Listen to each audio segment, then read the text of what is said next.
There is evil in the world, yet the world is said to be the creation of a good, omnipotent God. Either God cannot abolish all evil, or he will not. If he cannot, he is not all-powerful, and if he will not, he is not all good. Those quotes embody exactly what the problem of evil is. And the problem of evil is evil. The existence of evil leads to clashes with other assertions made about the nature of God, and this causes some problems. Because evil exists, something has to not be the case. To understand why that is, let's consider some of the implications from the existence of evil. The first implication is there is either no God or no perfect being. Evil could exist simply because of the fact that there is no God. After all, if God is all good and evil continues to exist, then isn't one of the possibilities that there is no God? Or another take on that implication is that the reason why evil exists is because God is able to make mistakes, and so God is an imperfect being. Another implication could be that God is in fact not all-powerful. Despite what claims you may hear of the omnipotence of God, he is not powerful enough to end the fact of evil. Another interesting implication could be that God is not all good. The fact that evil exists could be taken to mean that either God is not good or that God is outrightly evil himself. And lastly, it could be the case that there is more than one power, neither of which is truly omnipotent, meaning there could be another creature or being from which evil stems. Those are the notable implications that arise from the problem of evil. And there have definitely been some responses over the years that we're not going to go over. The first one is a pretty popular one, and it is the idea that evil is a challenge.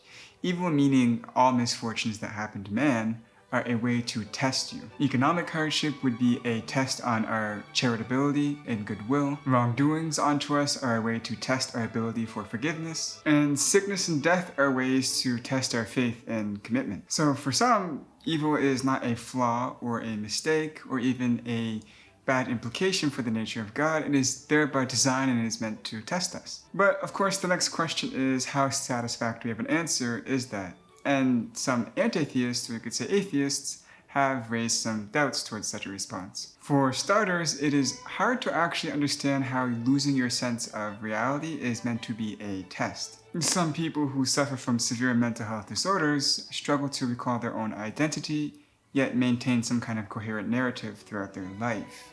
That lack of being in touch with reality can be perceived as being unable to enter any kind of test. Or someone who's in a coma, it's hard to say that they're actually going through some kind of challenge or a test, especially because they're mostly passive observers of life, not active participants. And we also have to ask if these kinds of tests are indications of a moral character. Would we say that our government is a good and moral government if the test for citizenship was to survive cancer, or to deliberately get sick and survive that, or to even endure armed robbery? Or worse yet, would we say a society that deprives us of food and shelter and puts us in extreme poverty, and then hands us a loaded gun and puts us in situations of great temptation, is a society worth joining? It's questionable, at the least, to say that people who give these kinds of tests are responsible or ethical people.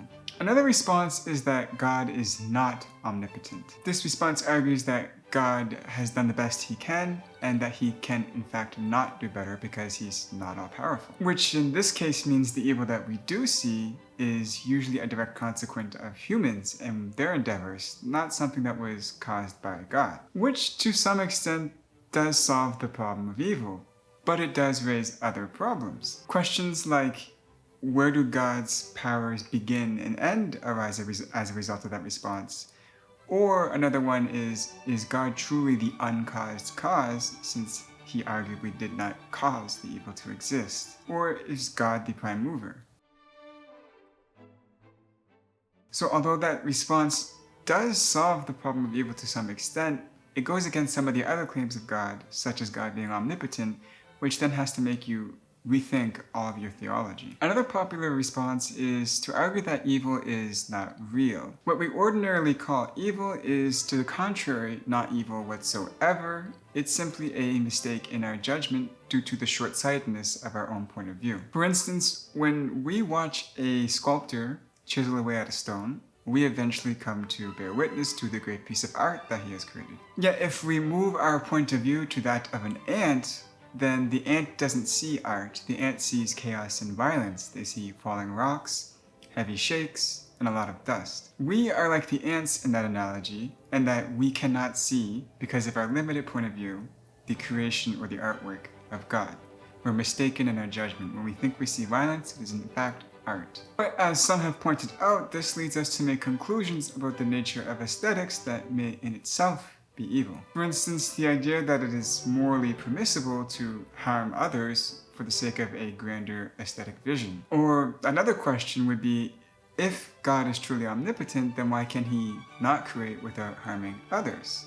It may be because that his notion of aesthetics or art might entail evil. Another quite popular response is that evil is the lack of good. Put in other words, evil is something that exists because people are lacking good, not because God created evil. Now this also raises quite a few problems. It firstly brings up the question of why evil is allowed to occur at all.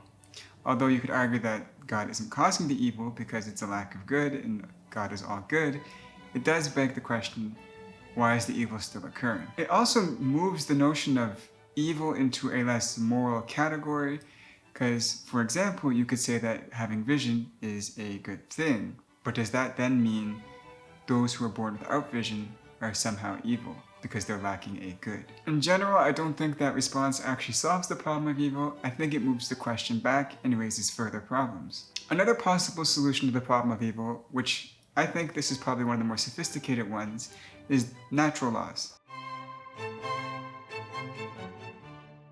There are a few theists who are famous for arguing that evil is a consequent of natural laws, that things like gravity create evil, but things like gravity are also required because they're infinitely more beneficial for society. For example, the fact that gravity exists makes things much more movable for us.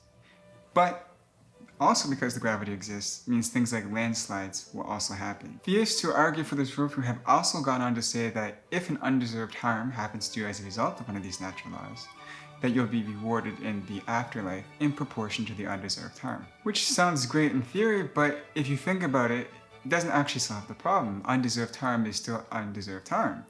If, for example, I went around slapping everybody and then paid them $20 for slapping them, it doesn't make it morally acceptable that I slapped them. And at the same time, those natural laws that are supposed to be for our benefit can in fact be used to negate some things that were harmful before. Think of the natural laws that we exploit to create vaccines, or to create automobiles, or to make getting natural resources much easier for us. We can reduce harms using these natural laws, and so it begs the question, why hasn't God? Another quite popular explanation for the problem of evil is that God's gift to man was free will.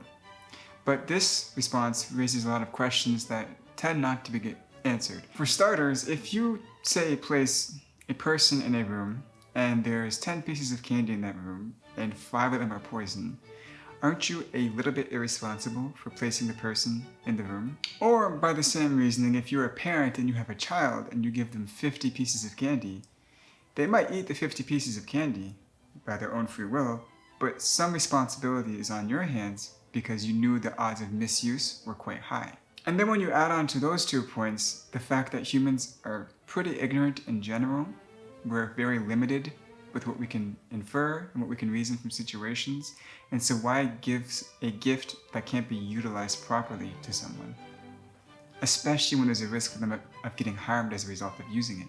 And the last response to consider, at least the last response that I could frequently find from theists, was that you can say without physical suffering, there's no opportunity to do good. But I also don't think that this is a satisfactory response, because I personally would not be able to put another person in danger and then call the police and then be free of any condemnation. Clearly, I'm immoral for putting a person in danger, even if it gives someone else the opportunity to do something good. Now, there is actually one response that I think is a fair response, which is, who are we to judge the plans of God? Humans are pretty ignorant, we are pretty dumb, and maybe it is true that we can't understand the plans of a divine creature. In some sense, what you're really doing here is flipping the question on its head, which is, why should there be a universe free of suffering? And usually the response will be that it's because I could imagine a world, or a preferable world, where there is no suffering or pain or harm or misery. To which a theist could justifiably say, why is your worldview any better than the worldview of my God? To which you're going to have to basically assert, it's my preference. And I think no matter which stance you take in this position, both are going to start from a belief, and the belief is going to be either that the universe should not be free of suffering because we cannot understand God's position, or that in your personal preference, you want a universe that is free of suffering, and because it's not free of suffering, it makes you question the nature of God. But without saying any more, let me know what you think down below, and bye-bye.